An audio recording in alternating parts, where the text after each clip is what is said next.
This is, of course, a story that has been going on and on for years. British courts said Sajid Javid was absolutely right in stripping her of her citizenship, but now it's going up to the ECHR.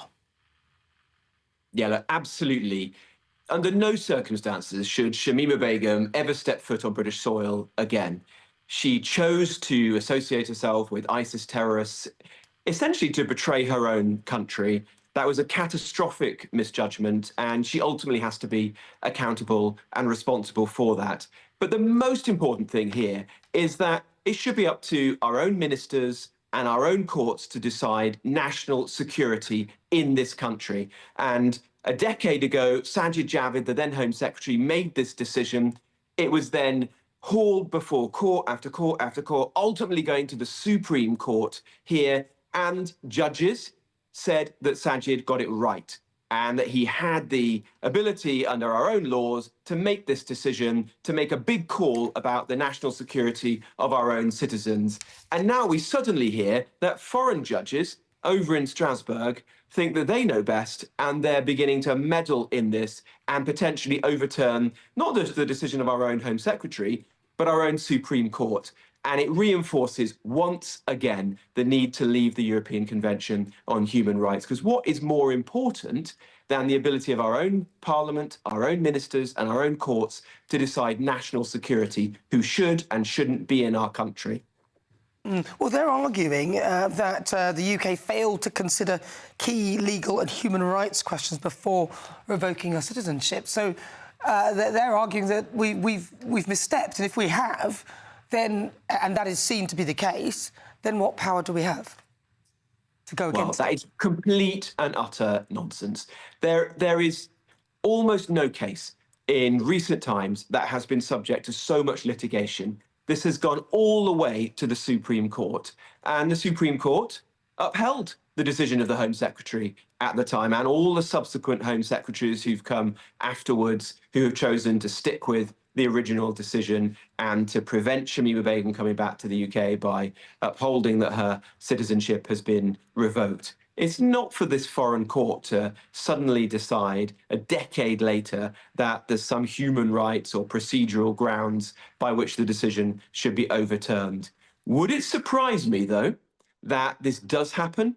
Not at all, when you've got Keir Starmer as Prime Minister and Richard Hermer as Attorney General, because remember, who did Richard Hermer represent before he became Attorney General?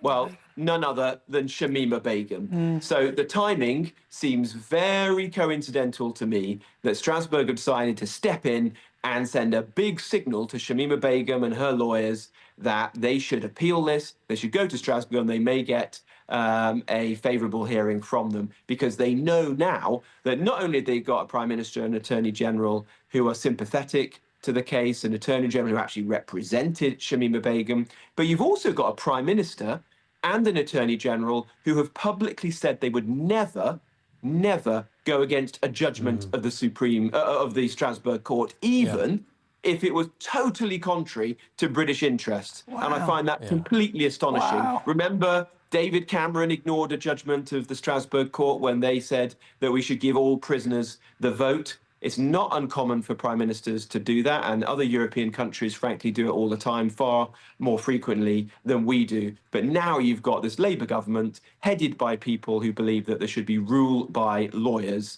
and they are going to stick by whatever Strasbourg says. So it may well be that Shamima Begum, under this Labour government, is ultimately heading back to our shores. Using the internet without a VPN, a virtual private network, is a bit like taking to the road without car insurance. All it takes is one unlucky moment to cost you a lot of cash. This video's sponsor is Private Internet Access. They are the VPN to help keep you safe. Click the link in the description below to find out why over 30 million people have downloaded PIA to protect themselves online.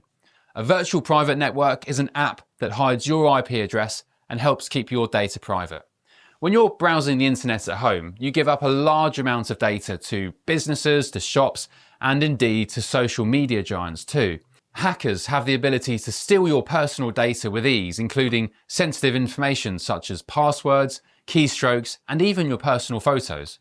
Private internet access helps protect your personal data by encrypting your internet connection to keep your data out of the hands of cyber criminals. And it's not just hackers either to be concerned about. Information can be censored too. When Canada passed their C18 bill, social media giants decided to ban news content on their platforms. But PIA can protect your ability to consume the news and content you love. Private internet access is available for Windows users, Mac OS, Android, Linux, iOS, and you can use one PIA subscription to protect an unlimited amount of devices. And we've got a huge GB News discount for you too. Click the link in this video's description and you'll get a massive 83% off PIA. That's under £2 a month, the price of a coffee, and you'll get an extra 4 months completely free on top. Also, there's a 30-day money-back guarantee too. Visit piavpn.com/GB News to start protecting yourself digitally today. Robert, throughout this conversation, we've kept saying something that I find linguistically peculiar, and that is that the Supreme Court, our supreme adjudicating body, might be overruled. Now, I don't have an English degree. I've got an English A-level, but last time I checked, supreme meant supreme. You can't take the US Supreme Court to court. You can't override a US Supreme Court decision. Why is it that our Supreme Court is not actually supreme? I mean, I'm beginning to think perhaps I need to take a case under the Trade Description Act out against this government, because our Supreme Court is not supreme at all. There's a higher court that sits above it. Yeah, look, that's the absolute nub of the argument here. I believe, that Parliament should be sovereign.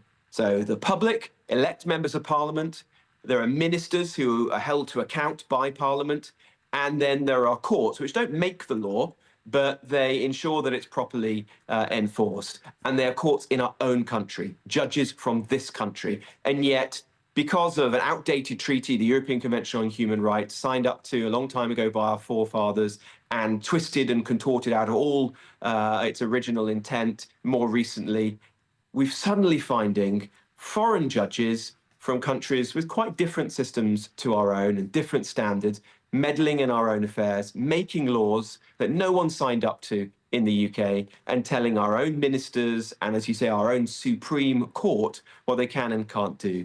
That's fundamentally undemocratic.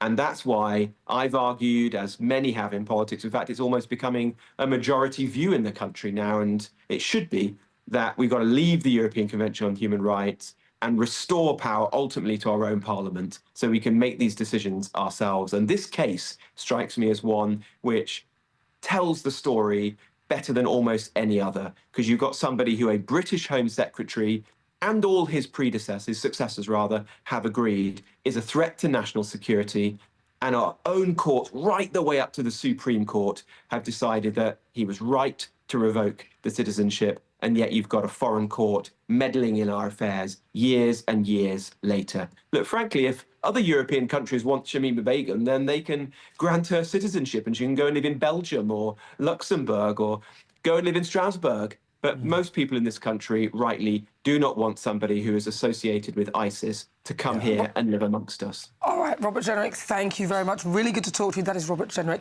He's a Shadow Justice Secretary. And obviously, Lord Herman's not here to defend himself. So there you have that.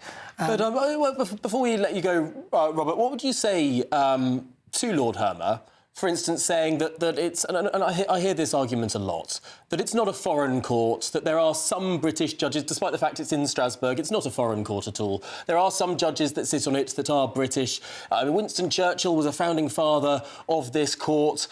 What do you say to that criticism, that actually you're misrepresenting the ideals of the ECHR?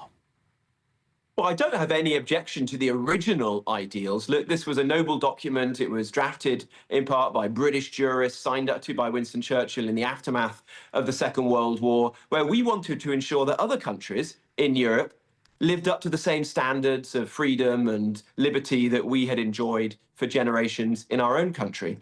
But then, years later, they decided to have a court that would be staffed with judges from throughout the member states. And then even later on, they came up with this idea that it was a living instrument and that they didn't have to pay heed to what was originally signed up to at all, and that these judges could essentially begin to make laws.